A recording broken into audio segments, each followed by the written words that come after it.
जब सुखदेव जी ने राजा परीक्षित को नरकादि लोकों का जब वर्णन किया,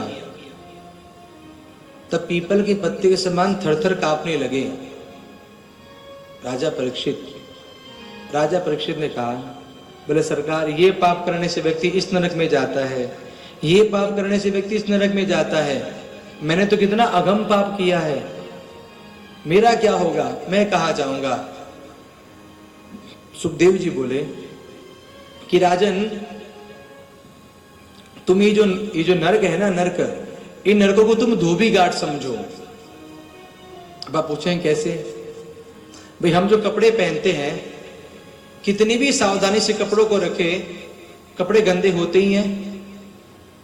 तो कपड़े को धोने के दो रास्ते हैं, या तो घर में खुद अपने हाथों से धो लो, और या फिर धोबी घाट भेज दो। अब आप अपने घर में धोएंगे तो बड़े प्रेम से, बोले बहुत महंगी कुर्ती है डब्लू की, धीरे धीरे प्रेम से धोएंगे। और धोबी घाट में भेजेंगे तो धोबी घाट में जो धोबी है वो कपड़ों की धुलाई तो करेगा, धुनाई भी करेगा। तो जितने नरक लोग हैं ना, पहले ये सारे धोबी घाट हैं। तो राजा परीक्षित ने कहा कि भाई ये धोबी घाट है। बोले हाँ। सुखदेव जी बोले और हमारा जो शरीर है ये कपड़ा है, गंदा होगा तो या तो तुम खुद साफ कर लो, या फिर धोबी घाट में तो जाना ही है उसे साफ होने के लिए। राजा परीक्षित ने पूछा कि महाराज, तो आप एक काम करो, आप तुम्हें कोई बढ़िया से कोई साबुन बता दो, तो साबुन के माध्यम से अब हम कपड़े को घर में ही धो लेंगे। कौन भेजे धोबी घाट में, कपड़े की एज कम हो जाती है, तो इतना पीटते हैं, कपड़ा खराब होता है। बोले हम घर में ही धो लेंगे। बोले हाँ साबुन है। कौन सी साबुन है? तब बोले सुखदेव जी, केचित केवलया भक्त्या वासुदेव परायणा अघम गुणवंतिकारस्तेन निहारमिव भास्करः। राजन,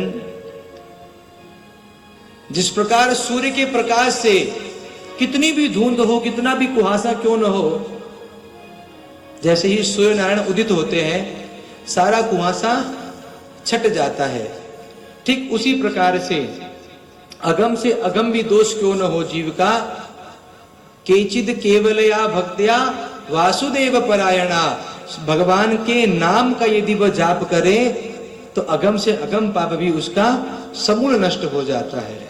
और गीता में भगवान कह रहे हैं, नहीं कल्याण कृत कश्चिद दुर्गतिम तात गच्छति, कि अर्जुन, यदि जीव अपना वास्तविक कल्याण चाहता है तो मेरी सेवा, मेरे सत्संग के मार्ग पर चल करके यदि वह मेरा अनुसरण करे तो उसे कभी दुर्गति कभी नहीं होगी।